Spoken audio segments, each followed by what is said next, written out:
আজকালকার এই দিনে কর্মব্যস্ততার এই সময়ে একজন মানুষ যখন আরেকজন মানুষের পাশে দাঁড়াতে পারে না, ঠিক তখনই অসুস্থ পাখিকে উদ্ধার করে বন দপ্তরের হাতে তুলে দিলেন গ্রামবাসীরা।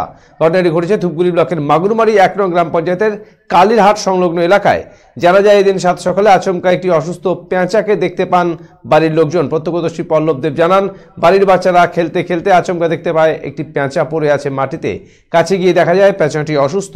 পরে পেঁচাটিকে খাঁচা বন্দি করে খবর দেওয়া হয় বন দপ্তরকে। কিছুক্ষণ পর ঘটনাস্থলে পৌঁছে পেঁচাটিকে উদ্ধার করে নিয়ে যায় বন দপ্তর।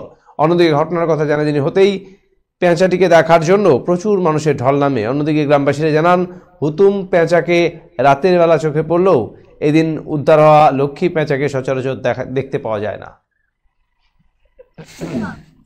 কোথায় পেলেন এই পেঁচাটিকে? এটা আমার বাড়িতে অসুস্থ অবস্থায় আসছে। কখন? মোটামুটি ঘন্টাখানেক আগে। এরপরে কি করলেন? এরপরে ধরে তো আমি তো চাচ্ছি যে বন দপ্তরে এসে নিয়ে যাক এটাকে। যোগাযোগ করেছেন বন দপ্তরের সাথে? হ্যাঁ, করেছি। আচ্ছা, এটি পূর্ণবয়স্ক পেঁচা কি মনে হচ্ছে? হ্যাঁ, পূর্ণবয়স্ক। অসুস্থ রয়েছে? অসুস্থ রয়েছে। কি হয়েছে? এটা ডানাটা মনে হয় কেউ আগে থেকে হয়তো ঢেলমেল দিয়েছিল, হ্যাঁ, যার জন্য এটা উঠতে পারছে না। আচ্ছা আচ্ছা। আপনার নাম? আমার নাম পল্লব দেব। এটা কোন এলাকা? এটা মাগুরমারি ১ নম্বর জিপি।